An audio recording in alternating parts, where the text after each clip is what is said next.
All right, welcome everyone to this AI ethics seminar. Today's speaker is Alexander Berman from the University of Gothenburg. He will talk about some ethical concerns that emerge when humans explain on behalf of AIs. And the title of his talk is "Too Far Away from the Job Market, Says Who?" ? And as usual, feel free to ask questions in the chat during the talk, but other than in exceptional cases, we will save them from the Q&A at the end of the talk.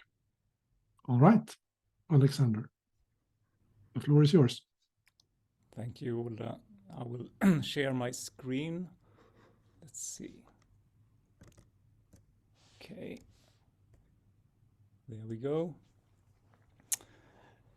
Yeah, so I'm very excited to have this opportunity to share some work that I've been doing in my doctoral project. I'm a PhD student. I'm kind of halfway through my PhD studies, and this the work that I present here is something that I've been doing for, let's say, 2 years or so,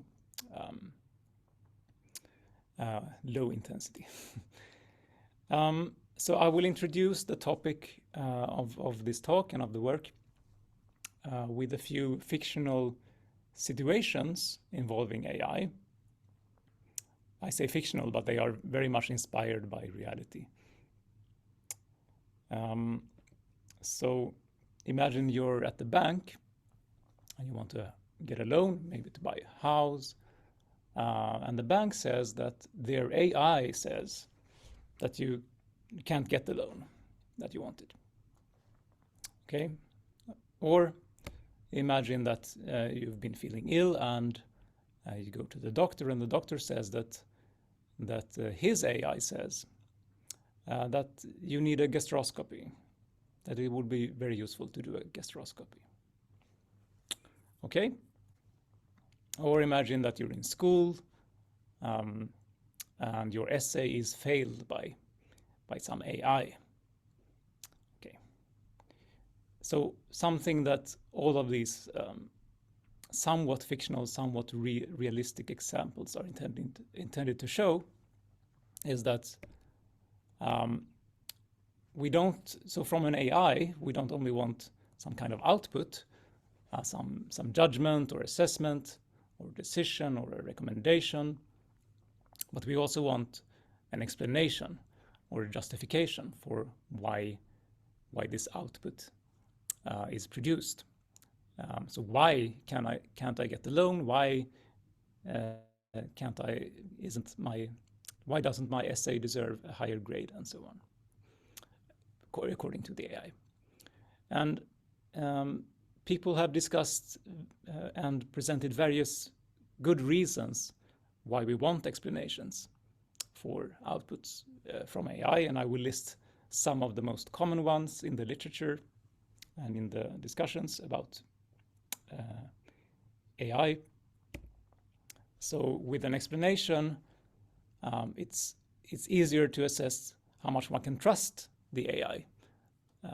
So maybe I'm not so keen on doing a gastroscopy, but if I get a good explanation from the AI for why it would be really useful, then maybe I will trust the AI more, and maybe I will trust it for good reasons. So that's one good reason for wanting explanations.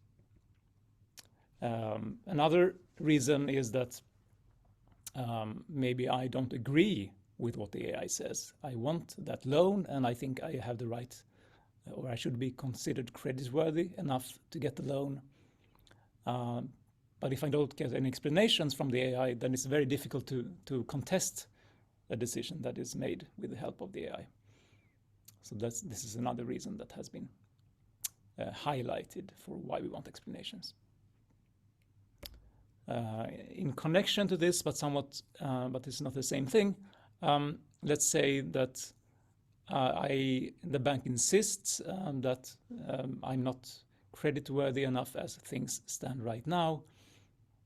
But then at least the explanation that I get, maybe that my income is too low or something like that, it can help me to get my loan in the future. So without that explanation, I don't know what I can do to get my loan or to get a higher grade and so on. So getting a more preferred decision in the future is yet another reason why you want explanations. More generally, explanations enable learning.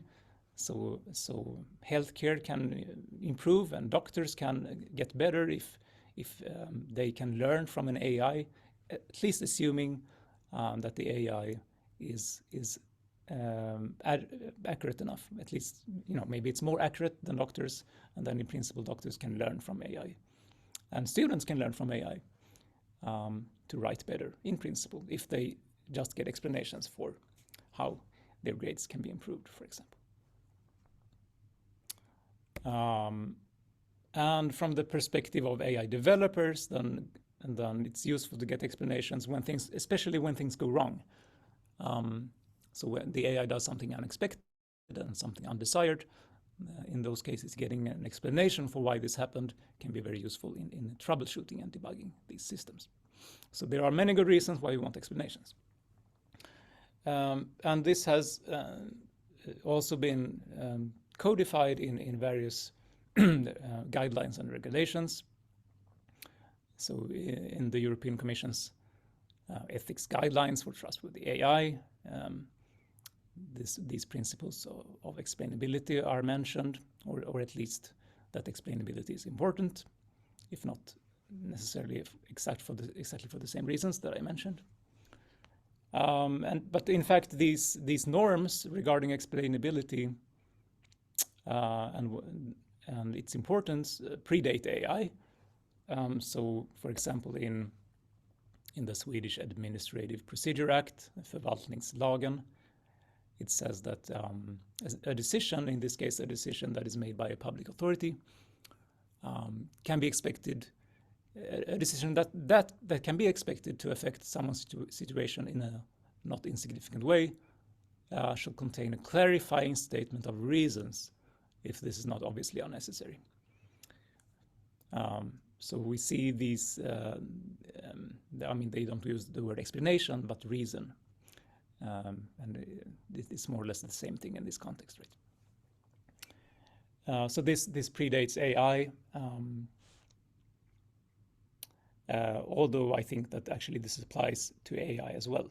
And I think it applies to the case that I will soon present and discuss. So then what is a good explanation? I will first make some definitions. So the explanandum is the thing that is to be explained. For example, that my loan application was rejected by the bank. And the explanans is the thing that explains the explanandum, for example, that my income is too low. So an explanation usually refers to the explanans, but you cannot consider the explanans but without also considering the explanandum. So the explanation, in fact, is an act. The act of explanation involves both things. The duality of the thing that is doing the explaining and the thing that is supposed to explain. So this is important to bear in mind. So then when we look at desiderata for AI explanations, and here I list some desiderata that are, I think, generally agreed upon in the literature. So an explanans for some output from an AI should first of all contain some evidence or reasons for why this output is produced. So this is what makes it an explanation.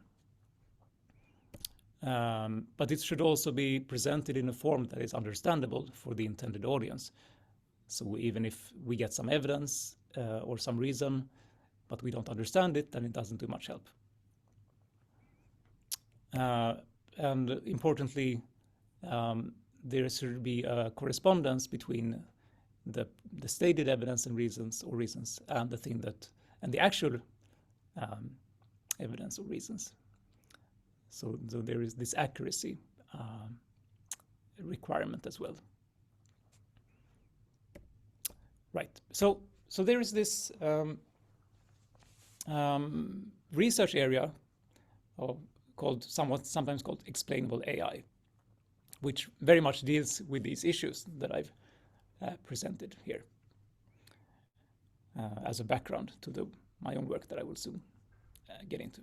And this is a very active research area, and it primarily deals with research in this area primarily deals with developing and evaluating methods for obtaining explanations for very complicated AI models, such as deep neural networks. And nowadays we have transformer models that are kind of family within the larger family of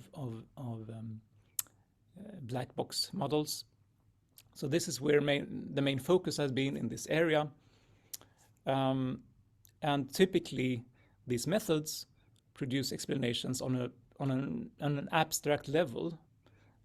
So by this I mean, for example, that there is so many of these methods, they rank factors by importance. So imagine we have some model that is used by the AI to predict creditworthiness, and it involves 50 different factors, such as the applicant's income, gender, age, and so on. Then there are methods that rank these factors on a case-by-case basis by their importance for a particular prediction. But then they leave open, these methods leave open how to present or communicate this ranking of factors. This is just one example, but it's a fairly general pattern in this research area that it kind of works in the abstract of things, or on a formal level, you could say. And it doesn't deal with the words that with which explanations are communicated in the end. So that's what I'm interested in. I'm interested in the intersection of explanations and language in relation to AI. So as I mentioned, there's very little work on the linguistic design of explanations in AI. So the work that I present here today involves studying what I call linguistic design choices. So choices of words and phrases, basically, and rhetoric on a higher level. And the implication of these choices in real-world AI applications. So I'm studying real-world AI applications here. So it's partly empirical work. Sorry. And I will make a disclaimer before I go into the actual work. So what I present here is very much in progress. Some parts of what I present have been disseminated in a conference paper from earlier this year, and in a journal article that is currently under review, an article together with Carl de Finlicht and Vanja Karlsson. So I just want to stress that this is very much in progress, and that's also one of the reasons why I'm very excited to be able to discuss it with other people. Okay, so the research questions that I bring to the table here are the following. So in concrete high stakes, I look at high stakes AI applications. Which linguistic choices are involved in the design of explanations? And what are the effects of those choices in terms of these desiderata that I mentioned earlier, so understandability and accuracy. So remember, accuracy concerns with how well the explanations explain the things that they are supposed to explain. So this is what I'm looking at. This is one aspect of the intersection of language and explainability. I look at other intersections as well, but here today I focus on this. So I will present a case study where I try to answer these questions. A case study where the Swedish Public Employment Service uses AI, Arbetsförmedlingen.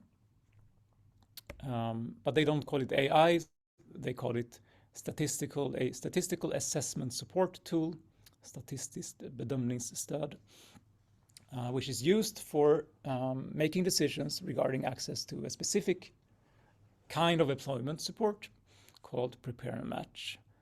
In Swedish, it's rusta och matcha.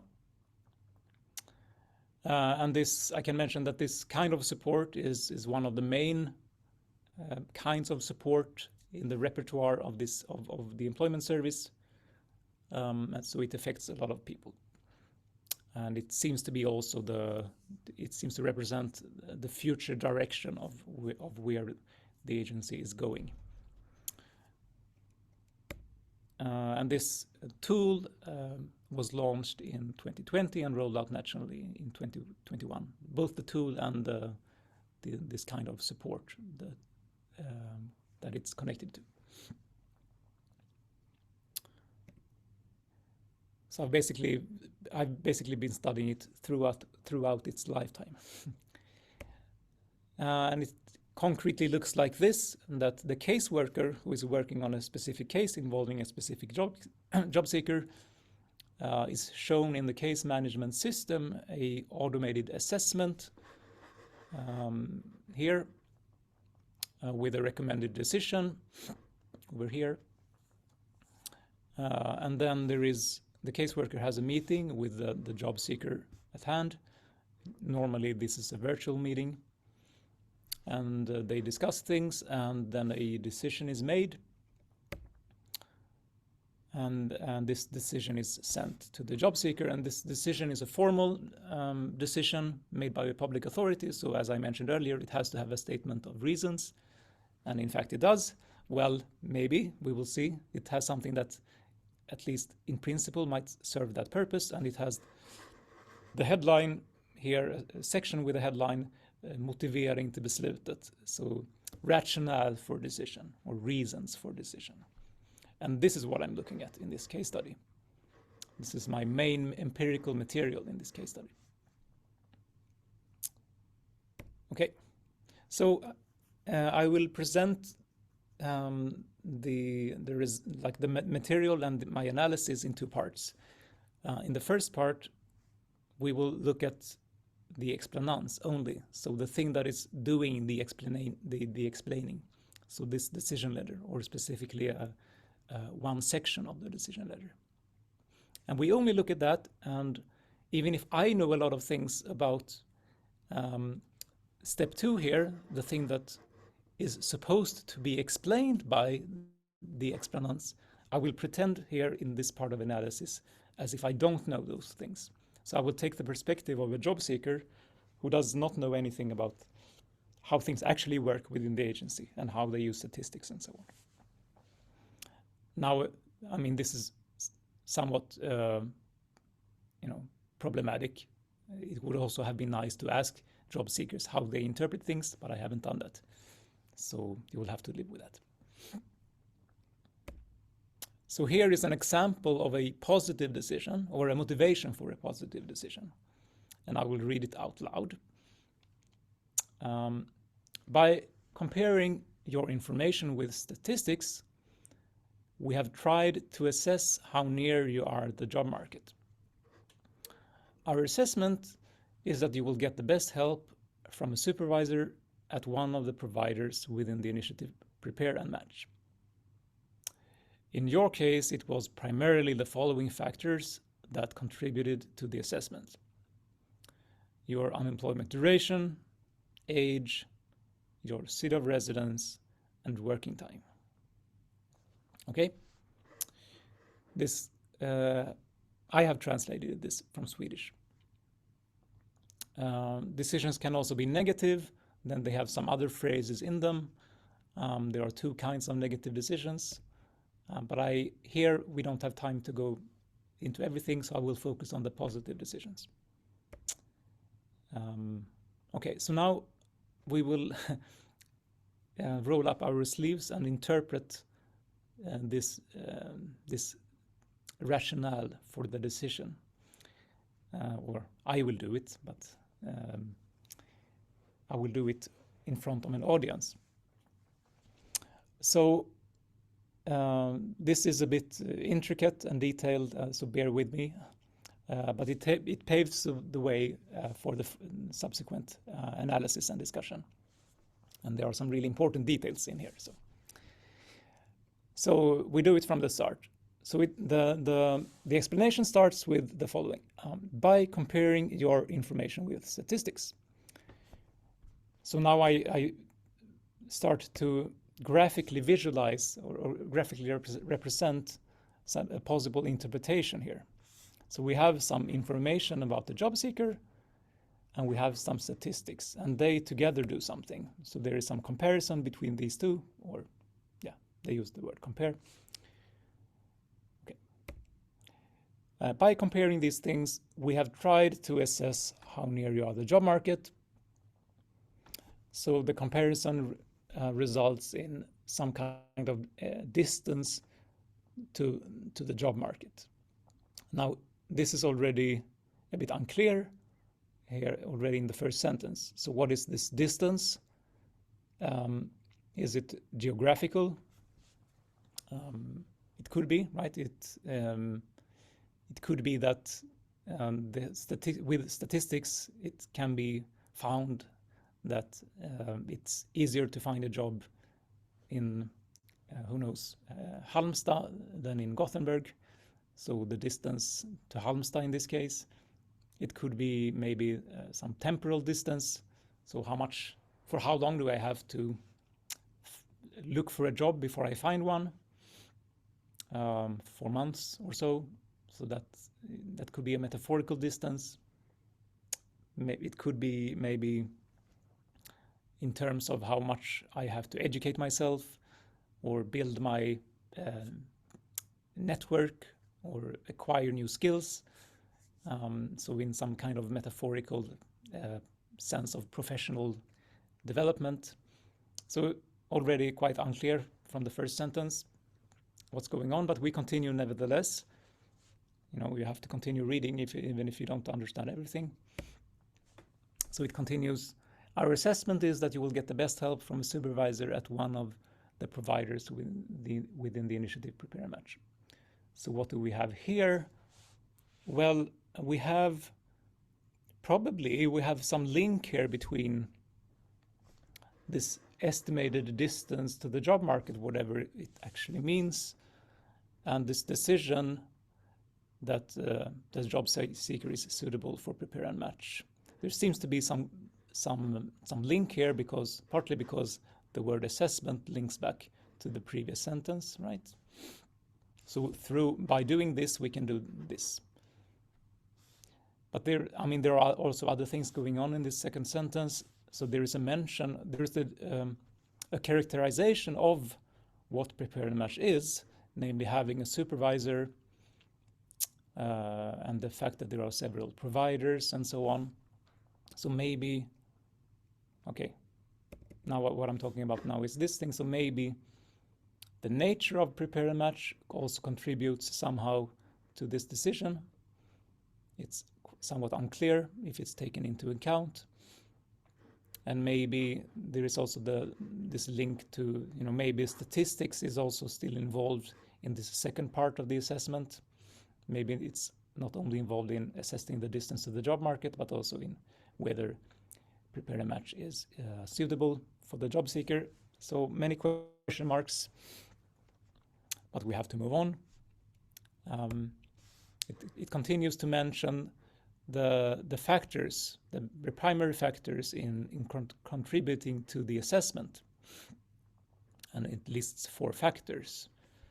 So these factors are some kind of subsets or highlight of, or something that is highlighted in the information about the job seeker. But it's somewhat unclear if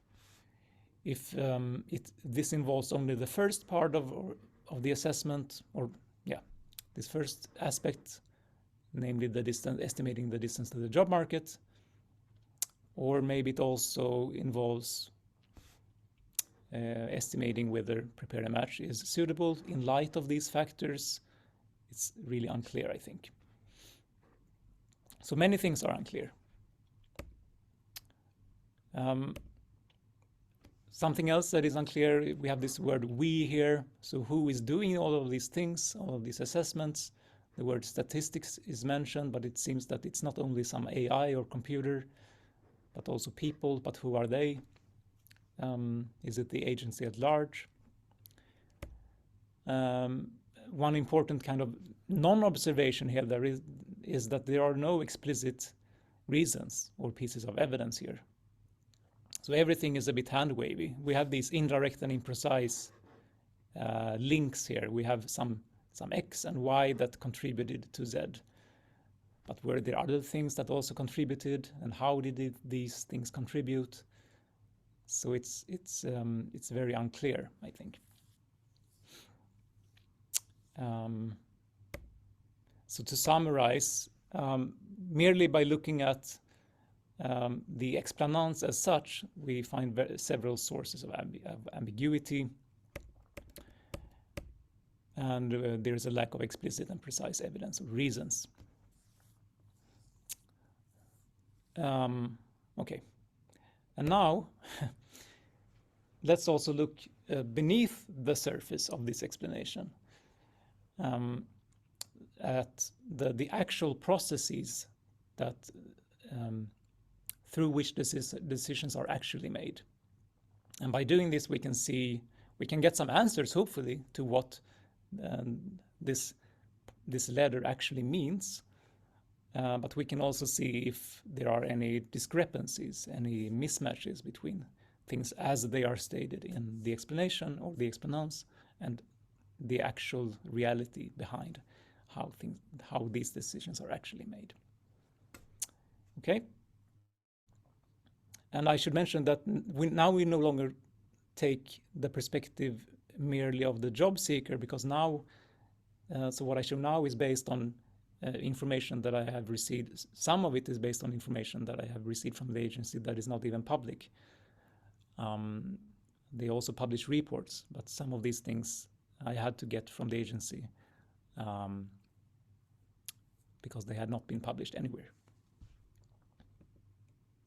So if we start by these factors that are mentioned in the end, that somehow contribute, although it's not clear how and it's not clear to what they contribute. What I learned was that this list, in fact, always includes 4 factors. So there is a template underpinning this, which always includes 4 factors, and unemployment duration here is in fact always listed first, which I did not expect. And individual job seekers, of course, cannot know that. They can only see their own letter. And the remaining 3 here are selected among around 20 factors, and they are ranked according to how much they affect a statistical prediction of the job seeker's future employment status. So here is where the AI comes into the picture. And I will soon say a bit more about that AI. Okay. And this ranking turns out to use a very popular method in explainable AI called LIME. I won't go into LIME specifically here today. It's a chapter of its own.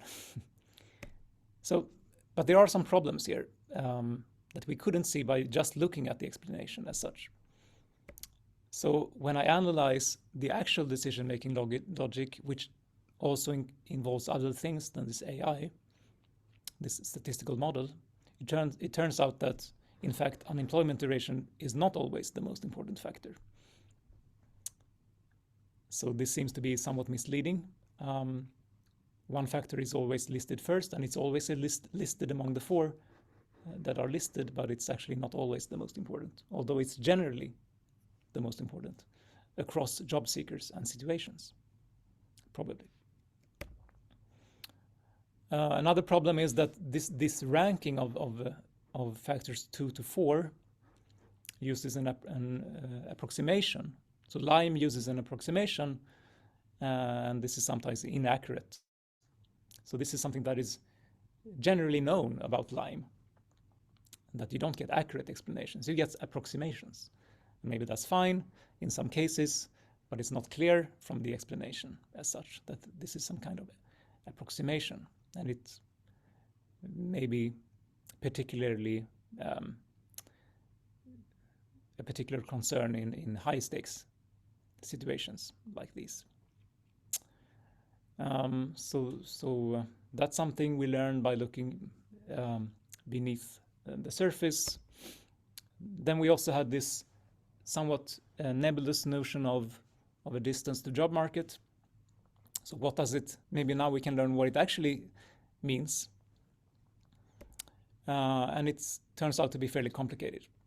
So we do have some information about the job seeker, and we do have a statistical model. So this is what I learned through my analysis.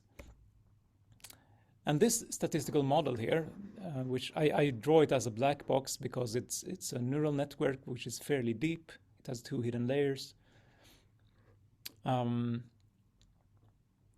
This model outputs a probability of whether the job seeker will be employed 6 months into the future. Okay, so it's a fairly conventional setup for predictive modeling. However, one particular factor, namely the current duration of unemployment, maybe 4 months or so, is treated separately. It's not given to the statistical model, so the probability that we get here disregards current duration of unemployment. So that's an important detail. And then these 2 things are combined, and I draw this, the way that they are combined, I draw it as a glass box, so something that is inherently understandable. I won't go into detail about what's inside the glass box. It's not super interesting, but you can think of it as rules, and they are handcrafted. And these rules dictate which outcome that we get out of these 3. So either the job seeker, in light of these things, is considered too near the job market for prepare and match, or suitable for prepare and match, or too far away from the job market. So I think by looking at this, I think that the phrase "how near you are the job market" has to mean, to the extent that it means, anything, it has to mean this combination of 2 things. Because it's the combination that determines the recommended decision. It's the combination of these 2 things. Okay? Now, this is somewhat problematic from the perspective of understandability, because this factor is not listed at the top without just by chance. It is generally the most predictive factor. So something strange is going on here, in that the statistical model is not given access to the most predictive factor or variable. So then what does this thing mean down here? What is the probability of future employment status disregarding the most predictive factor? And then what does it mean to combine the most predictive factor with a probabilistic estimate that does not consider the most predictive factor? I think this is inherently mysterious. I don't know how I would explain this to anyone. So this phrase refers to, I think, something that is inherently enigmatic. But there is also an interesting paradox here that maybe the field of explainable AI hasn't seen before. At least I haven't seen it. So this is kind of an additional finding here that I didn't anticipate, which is that in principle, you could imagine that reducing the number of factors that go into a black box should make things more explainable, because normally black boxes are, they are not unexplainable.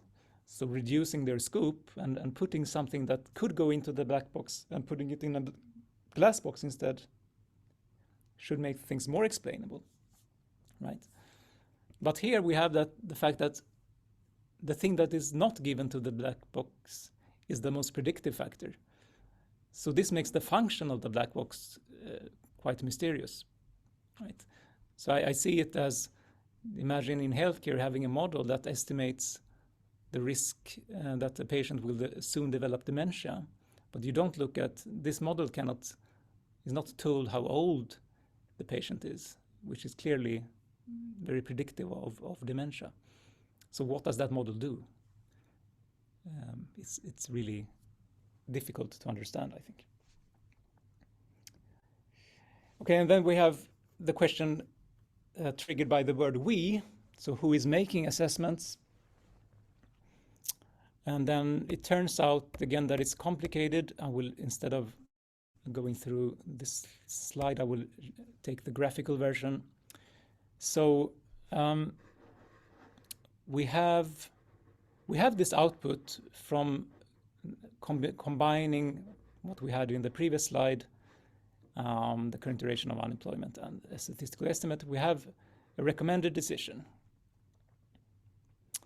which is presented to the caseworker who makes the decision. Now, the caseworker can choose, according to the guidelines here, to not always, the caseworker is instructed to primarily follow this recommendation, but can choose to bypass it. But if the caseworker wants or thinks that a negative recommendation should be turned into a positive decision, then he or she has to contact this special working group within the agency that has the mandate to permit exceptions from automated recommendations. So it seems that caseworkers, individual caseworkers are involved, guidelines are involved, the special working group is involved in making assessments in some cases. And as if that wasn't complicated enough, then it turns out that the agency sometimes move these thresholds between the three outcomes. And they partly do that on the basis of how much resources they currently have.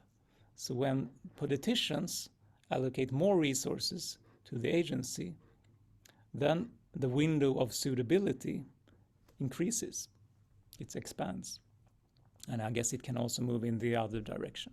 I've also seen mentions of other things that affect whether the window increases or shrinks.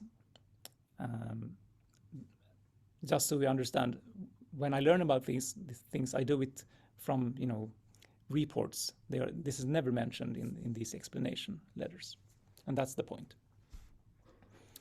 So in fact, the phrase "our assessment" clearly hides a very complex network of actors and influences. So there are various roles, such as individual caseworkers, but these roles are not mentioned in the letter. And the influence of resource availability is completely concealed by this explanation that is given to job seekers. Okay. And then finally, I think this is the final question that I will try to answer before I try to wrap up. So on what basis are the decisions then made? So not by whom, but on what basis? And we saw at least two possible interpretations. When we just looked at the letter, we saw that it seems that the job seekers' distance to job market, which we now know a bit more about what it's supposed to mean, that's one of the bases, or could be. But we also saw that maybe the nature of prepare and match, this employment support, contributes in making these decisions.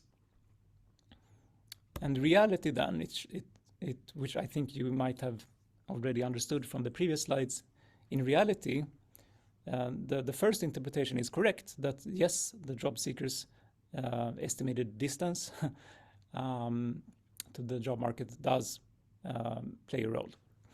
Whereas the nature of prepare and match is usually not considered in the decision-making process, because the statistical model doesn't care about it. It has no clue how its output is being used. But also these thresholds between different outcomes does not seem to take the nature of the intervention into account.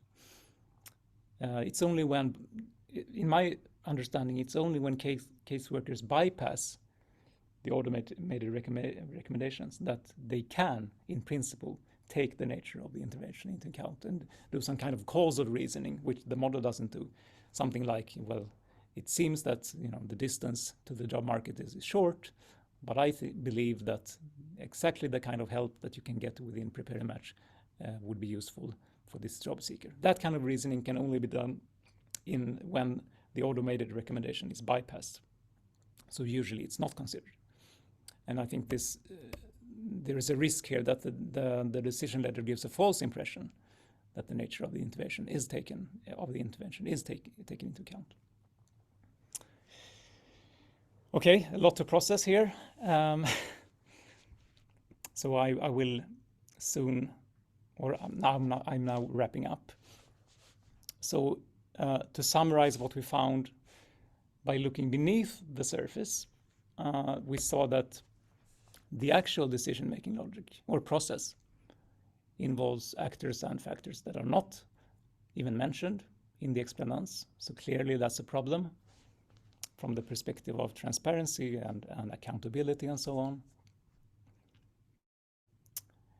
And we also saw that the things that are in fact in the explanans, some of those things do not accurately reflect the actual decision-making process.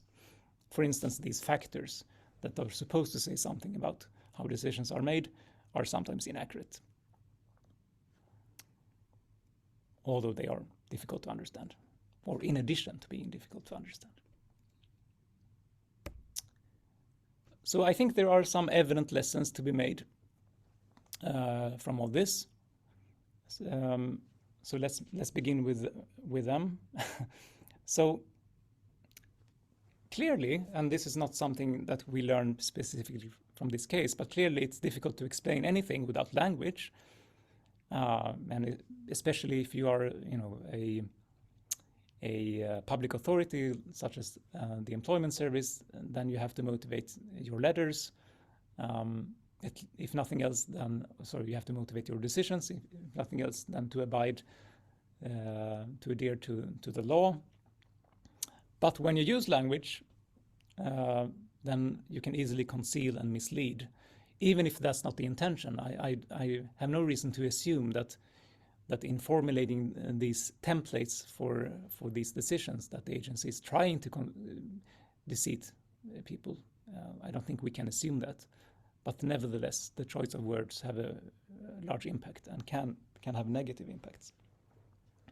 But on some less evident lessons that I think you needed, that required the case study,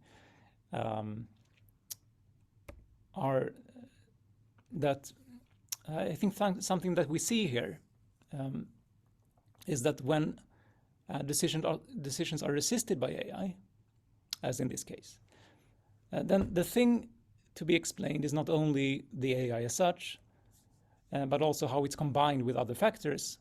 So, for example, guidelines. In this case, we had this thing about availability of resources, and we have human judgment. So the human judgment has the final say. So it seems to me that whenever you have this combination of AI and other things, some kind of augmented intelligence or whatever we want to call it, augmented decision making, then the thing to be explained is not only the AI. And I think this has been neglected largely in previous discussions about explainability. So I think that's one lesson. And another lesson, which I call, or it's more of a, yeah, we can call it a lesson. I call it the ventriloquist's dilemma.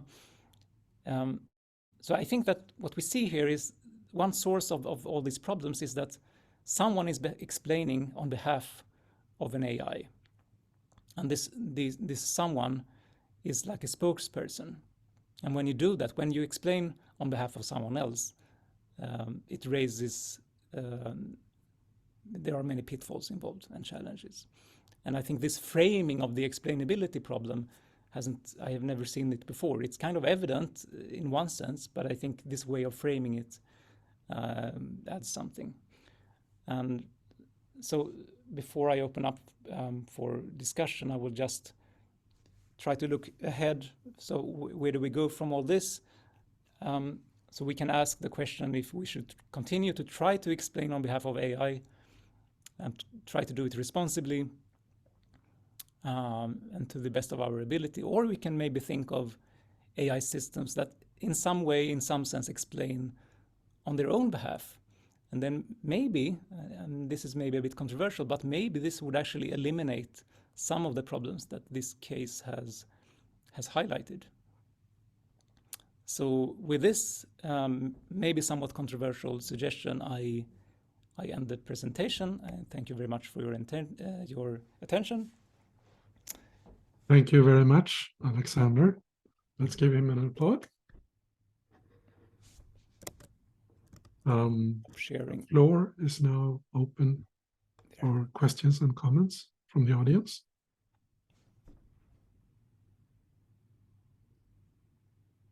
So I'll start with just a clarifying issue. So you probably said it at some point, but it wasn't totally clear to me whether the formulation of this decision letter or explanation letter was completely automated, or yes? Yeah. Yes. Mm-hmm. So there are templates for positive and negative decisions. Mm-hmm. And the only thing that varies between, so if you take the positive one, then the only thing that varies is this list of factors at the end. But is it like signed by a human being? Yes. Mm-hmm. Yes. That's interesting.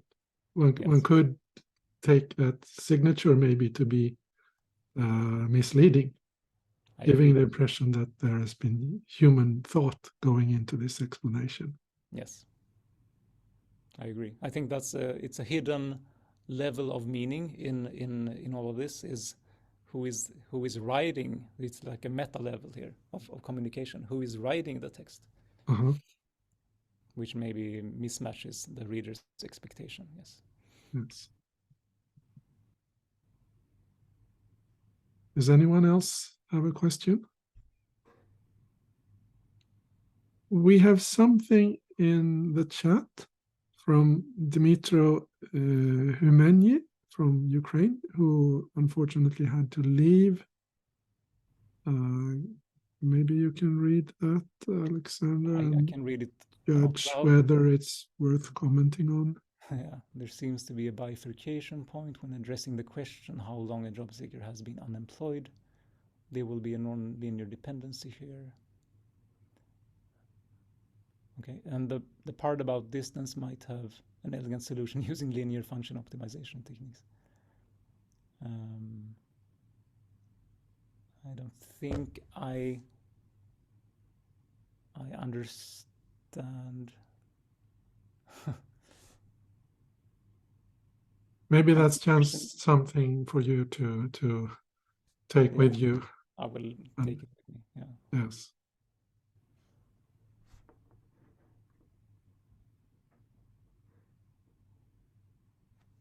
Also, at the very end, you talked about explaining on or communicating on behalf of the AI, and I was thinking might there be an issue about when is it appropriate to even speak about communicating on behalf of something.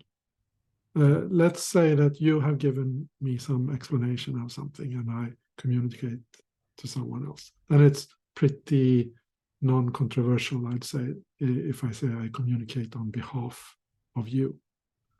But let's say this other person just wants to know about the temperature, and I go check a thermometer. Then it would be a bit strange to say that I communicate on behalf of the thermometer, right? Okay. So if I'm right about this, then somewhere there's a line for when it's appropriate to speak on behalf of someone and not. And maybe it's not totally clear on which side AI should fall on this, and it could even be different answers from different AIs, maybe. Yeah, that's very interesting. I mean, this is what this is really one of the things that I was interested in when I started looking at this case and some other cases, is how is this managed in these explanations? Like, how is the AI mentioned at all? Or because you could imagine saying, taking what the AI says or outputs and saying it yourself as if it was your own. You kind of accommodate it, or you you present it as if it was obvious or neutral, that came from nowhere or came from yourself. So you could say, someone asks about the temperature, and you look at the thermometer, but you don't mention the thermometer. You just say it's 15 degrees, right? Or you could say, the thermometer, according to the thermometer, it's 15, right? Mm-hmm. And to address your question more directly, I think it could be a bit misleading, or at least it's not obvious that you can say, that you are now, I'm now speaking on behalf of the thermometer, because the thermometer has no intention. It's just some mechanical device, right? So I think that's interesting for AI, and I'm the one who said something about speaking on behalf of. It's not the agency here. They don't say that they are speaking on behalf of AI. So I think it's interesting. It's a good question. Yeah. Okay. I don't know if I have. Yeah, we have another question here from Helena. Would you like to turn on the mic, Helena, and pose it? Sure, but it's basically the same thing that I wrote in the chat there. If it's possible that AI can speak for itself, because you also mentioned in one of your slides that the system that you were talking about, it doesn't understand the output, like it doesn't know what happens once it puts an output out there. Is it even possible that it can speak for itself when it doesn't know what it's doing? Yeah. Well, it's a very good question. I think you can think of it in several different ways. You can think of it as you have a statistical model that is not aware. You can say it's not aware of anything, but it's certainly not aware of what happens to its output. But you can then say that there is this larger system involving the statistical model, and this larger system that has some handcrafted rules as well. Then this larger system is in some sense, you could think of it as being aware of its output at least, and this output is the thing on which decisions are made. So maybe that system could in principle explain itself. Now, I mean, it does raise, that also raises questions like what would that be like? So I mean, what would that kind of speaking for itself look like? I don't know how much I should say, but I've done some experiments with ChatGPT, which in some sense the only thing it does is to speak, right? And it can also speak for itself, even if there is probably some kind of anthropomorphism going on there. But let's say we buy that it's speaking for itself. That's one way in which you can have an AI system that speaks and explains on its own behalf, is with a language model. And that's not what I would recommend, but I think that's as near as we can get today. Do you think that it tells the truth when it speaks for itself about itself? Exactly. So that's the crux of the matter, and clearly it doesn't. So it has been well known that you cannot trust these language models in general, and it turns out that you also cannot trust them when it comes to their own explanations for their own outputs. I actually planned to have a part of that in the presentation, but I even have some slides on it, but you can't include everything. But that's not what that's not where I think the efforts should go. Or maybe if you put a lot of efforts into it, maybe. All right. Anne has a couple of questions. Do you want to turn on the mic as well, Anne? Yes. Yeah, I'm sorry about that. Yeah, and they kind of belong together, because it's really about, because that's another aspect to it, obviously, but because if you have to explain on behalf of somebody else, and that being AI, I mean, the human factor there, can they stand behind it? How does that, I mean, that is the other part of it as well. Do they feel comfortable doing that? Would they prefer for the AI to do that rather? I mean, it's all of these aspects as well. Do they understand? I mean, not that they're not able to, but have they been, given the explanation as how decisions are made? Do they feel powerless?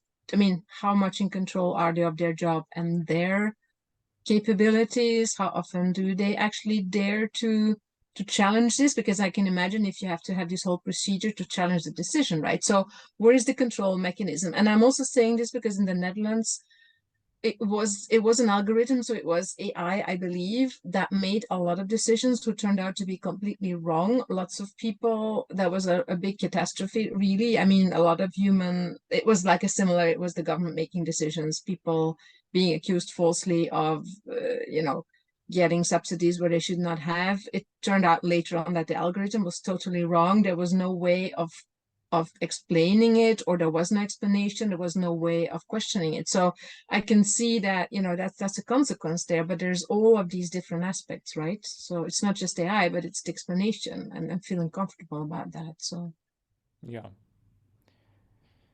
what I can say, one thing I can say is that I mean, caseworkers receive this, in this case that I studied, caseworkers receive the same explanation as job seekers, basically, but the list of factors is longer. So it's 10 factors instead of 4, and then they see this automatically generated explanation that will be sent to job seekers. They can add something to that explanation if they want to, but they are instructed not to change it. So they have somewhat more insight, potentially more insight, but not much, I would say, into how the AI reaches its verdict. And people have interviewed, so there have been at least 2 studies where caseworkers have been interviewed, partly concerning the use of this tool. And in both studies, some caseworkers say that they do not understand these recommendations. They see it as a black box, and they say things like, I don't understand why it tilts in the one direction rather than the other, which is exactly what I would anticipate given what I've seen in my study. So I think what I've seen partly explains why caseworkers say that they don't understand. So yeah, I haven't seen any studies on how they feel about doing this, but there might be something in Vanya's. So I mentioned Vanya Karlsson. So her study, I think, is on the way of, it's to be published soon. So there might be something in there, but it's clearly very interesting. Like, what does it do to your profession that you have to kind of represent these decisions that you don't understand? All right. We need to wrap up. Thank you, Alexander, for a very interesting talk. Thank you, all of you, for joining and for participating in the